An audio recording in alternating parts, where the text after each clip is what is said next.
Lolita, light of my life, fire of my loins, my sin, my soul, Lolita.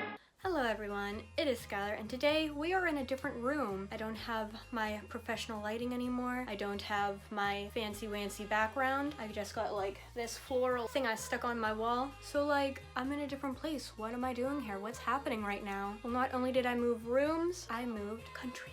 Not for forever though. I'm just studying abroad in Japan for like 5.5 months, so that means I'm here for a semester. So I'm studying abroad in Kobe in Hyogo Prefecture, Japan. However, before I came to Kobe, I stayed in Tokyo for a week. So I actually arrived in Narita Airport. I think Narita's actually like in Chiba maybe. It's like right next to Tokyo. And my arrival day was pretty shit, and I think I want to talk about it. You know, just to start off the whole Japan vlogs, because you know, I vlogged like my whole Tokyo trip, and that trip was fine. It was perfect. It was amazing, but my arrival day was like hell. So I'm gonna talk about what all went down that day. So I made a little list. If you see me like looking down or whatever, I'm looking at my list of bad shit that happened to me. Some of these are like pretty small and just like minor inconveniences. But when you put all of these minor inconveniences on top of each other, plus like one or two bigger things, it's just like, I wanted to be dead. I wanted to be absolutely dead. So sorry if it sounds like I'm whiny and I complain a lot,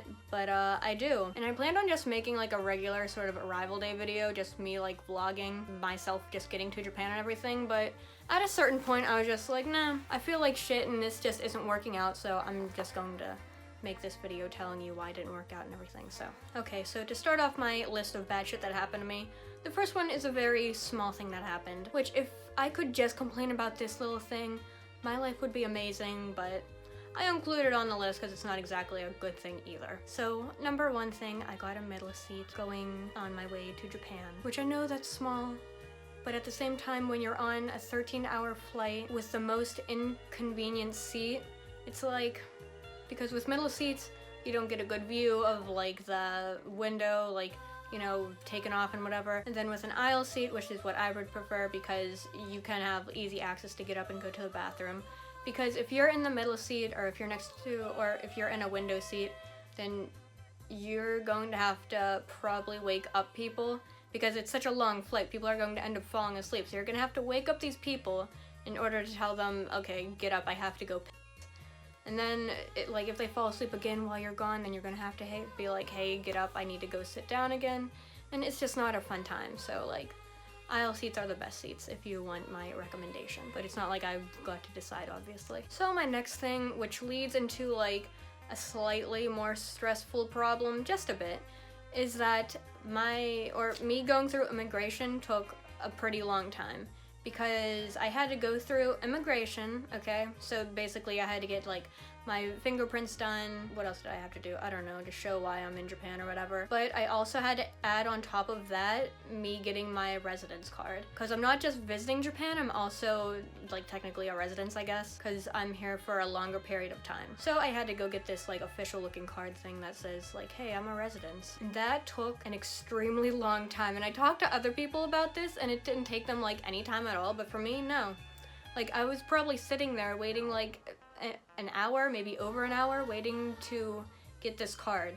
So yeah, that sucked. But the bigger thing that this led into was when I had to go get my bags, because as soon as I got off the plane coming into Japan, I had to, you know, straight go to immigration, get my residence card, not claim your bags first. So after that, I went to go claim my bags. But because it took me so long to get through immigration and getting my card, the conveyor belt where my bag should have been was taken over by like another flight. So I was like, where are my bags? What? So I'm trying to like figure out what's going on. I like looked at the other conveyor belt and see if my flight's bags were there, sort of looking around, seeing if my bag would be on any other conveyor belt, but I couldn't find it. So I was sort of stressing out a bit because, you know, when you haven't seen your luggage with extremely important, like, essential things in there for 13 hours, it's just a very relieving thing when you see it, and it's like, okay, everything's going to plan, everything is safe, I have my shit, it's good. That didn't happen for me though. So I was scared for a little bit. But I ended up asking someone and they just like put all of my flight's bags into another little square, secluded spot if you took too long to get your bag. So that's where my bag was. It was fine. So after that, I had to go find the post office. And I had to find the post office to receive my SIM card, which is probably the worst thing that happened to me, but I have to include something else before I say that. One other little small inconvenience, I guess. When I was looking for where the post office was, I was looking at this map, just like, you know, totally in my own little world looking for this post office on a little map. I was staring at the map for a while, and out of nowhere, this little, like, 3-person TV crew comes up to me out of absolutely nowhere, is what it seemed like. It's "You wa nani shi ni Nippon e?" which in English means, why did you come to Japan? Basically, what they do is they chill in Narita Airport, and they pick out foreigners and they ask them, why did you come to Japan? And if they're interested enough in what you're doing in Japan, then they'll ask if they can follow you around. But first, they're going to, like, interview you. And I got interviewed, and I was exhausted. I looked like an absolute mess, because when I'm going to be on a 13-hour plane ride, how many times did I say a 13-hour plane ride? I'm not going to, like, put on makeup and put on my cute outfit. Like, no. I had a black t-shirt on, ugly ass black leggings. I think I had black shoes on. I was just dressed like I was going to a funeral. And yeah, my face looked like a mess because I was exhausted. On top of that, of course, my Japanese is 1,000 times shitter just because of how tired I am. I think it's also been a while since I actually spoke Japanese, so like, it was a mess. It was an absolute mess, this fucking interview. I hope it doesn't air. If it does air, I'm very sorry. I hate myself also. I think about death a lot. And in this interview, they were asking me if I would, like, date Japanese guys, and it was crazy. The interview was fucking weird, but whatever. But anyway, afterwards, they actually helped me find the post office, which was really nice. They told me what floor it was on, so thank you for that. Now I'm going to the post office, which is where the biggest fucking headache happened. This was probably the worst thing. Let me tell you what happened. So I ordered a SIM card. I need this SIM card to be able to navigate around Japan, okay? And in order to be able to navigate around Japan, I need my phone. What do you want me to do? Bring out a fucking paper map? Like, it just wouldn't happen. So I need my phone. I decided to get a SIM card, and with my SIM card, you can have it sent to, like, Narita Airport, Haneda Airport, like, to a friend's house in Japan, whatever. So I had mine sent to Narita Airport. I'm at the post office. I'm like, hey, I ordered a SIM card from this company. Can you please see where it is? And the little old lady is like, yep, okay, let me do that. You know, she's looking around for it. It's taking her a long time. I'm getting a little nervous, and she comes back and she's just like, I can't find it. I'm just like, oh. So she, like, double checks with me what company I got it with. She made sure that I didn't get it, like, yesterday. But no, like, I got this SIM card, like, at least a week before I arrived in Japan. That's when I bought it. And listen, I already bought the thing, and I think it cost me like $40, so I was expecting this SIM card to be there. She ends up calling the company that I ordered it from, and it doesn't seem like they're giving her any useful information. So she's just like, well, I'll go look for it again. So she does that. She comes back, she's like, I can't find it. If you're able to find this little code thing that should have came with it, and you can give that to me. So she's basically telling me to contact them and then give her a certain code. I look at the hours at when they can, you know, actually reply to me in a timely manner, and yeah, I just missed that time slot, so I don't have a phone to use. So I'm like, well, I need to be able to use a phone. Like, I need to be able to navigate there. It's just not being able to navigate around Japan just isn't a thing. Like, I don't want to be obnoxious to everyone and have to ask people, like, how do I get to somewhere, like, literally minutes apart from each other, because that's what I would have to do otherwise. So I end up biting the bullet, and I got like a prepaid SIM card. I got one that would last me for 8 days, and it cost me like $35, which is basically how much I have to pay for my current, like, the SIM card I was originally supposed to have, but that was a monthly thing. So I was pretty pissed off about that. I'm still pretty mad about that. It's such bullshit. But I got it all figured out. I had my phone, it was working. That was probably like the tip of the iceberg. That's what made me want to really freak out. However, I did end up emailing the company at the airport too, because I was like, well, I gotta hurry up and get this original SIM card though, because I just got a prepaid SIM card. This is going to last me 8 days. I need something after that. So I contact them, I email them, I'm like, hey, where's the SIM card? I'm at Narita Airport right now, and the post office is telling me that it's not there. Where is it? And I'm thinking like, okay, I fucked this up somehow. How did I fuck this up? Did I like tell them to send it to the wrong place? Did my card not work? Were they not able to get the money and therefore they didn't send it out to me? You know, I was just like, this gotta be my fault in some way. When they replied to me, they were like, oh, sorry, we sent it to the wrong address. And I was just like, fucking really? It wasn't even my fault. So they ended up sending me a new SIM card and I had it sent to a friend's house, and now I'm using the SIM card now and it's fine, but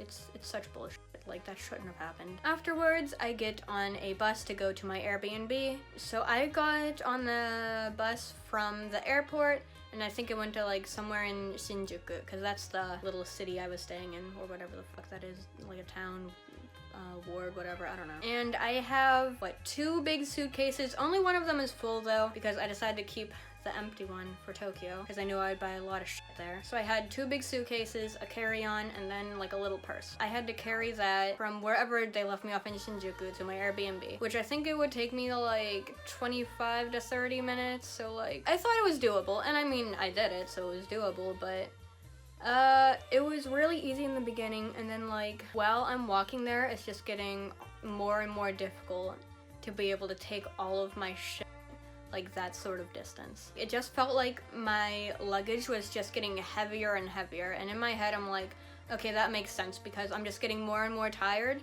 throughout me carrying all of this stuff. That's what I thought it was. However, it gets so bad to the point where I just start checking out my luggage. I'm like, okay, why is this getting so impossibly difficult to drag all of my stuff to my Airbnb? So I look, and one of the wheels on my suitcase is like halfway gone. So my suitcase is broke. It's the suitcase that had all of my shit in it. My suitcase weighed like literally just like a bit less than half of my weight. So it's not like this was anything small. My suitcase is huge. It weighed so much. And also, if you're wondering why I didn't just get on a train or anything, it was because it was like my first day in Japan. I knew I wasn't going to be used to the train system. I didn't really want to touch it right then because I was very ready to get lost. And I would rather make a slightly wrong turn if I'm walking somewhere, because if I can see that I'm not going the right way on my GPS on my phone, then I can just immediately go the other way. However, if you mess up on a train, it's just like you're f***ed until you get to the next station. You're just sitting on that train going the wrong way. So I was like, okay, I'm just gonna walk just so I don't completely fuck up and end up going in the wrong direction. That's why I decided to walk. And then for the last thing that happened to me that also sort of wanted to set me off the line. So when I got to my Airbnb, I just couldn't get in. Because, okay, so for my Airbnb, the person who owns this Airbnb set it up so there was like a code. So you gotta put in the code and then you know, unlock the door and you get in. And this code was in my email in a PDF. I'm trying to get into my email and into this PDF, and I can open up my email, but for whatever reason, this PDF just isn't fucking opening. It's not even daylight, it's like late. I think it's like 8 or 9 o'clock at night. You know, I knock on the door and nobody's opening it, and I just keep on trying to reload this PDF to make it open, and the PDF's just not opening. I know that this can also be my fault because I just should have wrote this code down somewhere. I acknowledge that. I also don't like myself for that, but like at the time I was just exhausted and I just wanted to have a mental breakdown. I just wanted to sleep, and I'm so close to this bed, but I just can't get in the fucking Airbnb. So what ended up happening is these two, I think they were French, these French guys come out of like the top of the house, because where I stayed was actually in a basement. It wasn't nasty like a regular basement like you would think. It was like, you know, cleaned up and whatever, but it was like an Airbnb on top of another Airbnb, and these two French guys came out of the top part and they ended up letting me into their Airbnb because these two Airbnbs are connected. I'm saying Airbnb a lot, I'm sorry. So they let me in. I'm just like, holy shit, thank you so much. Because if they wouldn't have let me in, I think I would have just been fucked. Because there was another guy in where I was supposed to be staying, but for whatever reason he just wasn't opening the door. Even though I'm ringing the doorbell, I'm fucking pounding on the door. But yeah, so thank you, French guys, you're the best. That's it for all of my inconveniences / horrible things that happened to me on my arrival day in Japan. So please look forward to all of my other Japan videos. They will be 1,000 times more fun. So if you'd like to see more Japan videos, I also do like nymphet fashion videos if you want to check those out too. If you don't know what that is, maybe you're interested, I'll probably have like a video up here, maybe saying like, hey, this is an infant fashion video, please click on it. Like this video if you liked it, because that helps me out a lot, because it tells YouTube that I'm doing a good job. Follow me on my social media, because I have Instagram and Twitter and Tumblr, Facebook, all that fun stuff. Let's talk there and stuff. Let's do that also. Also subscribe to see more videos, and hit the bell button thing too, so you can get notifications. Okay, that's it for my outro. See you guys later. Bye bye.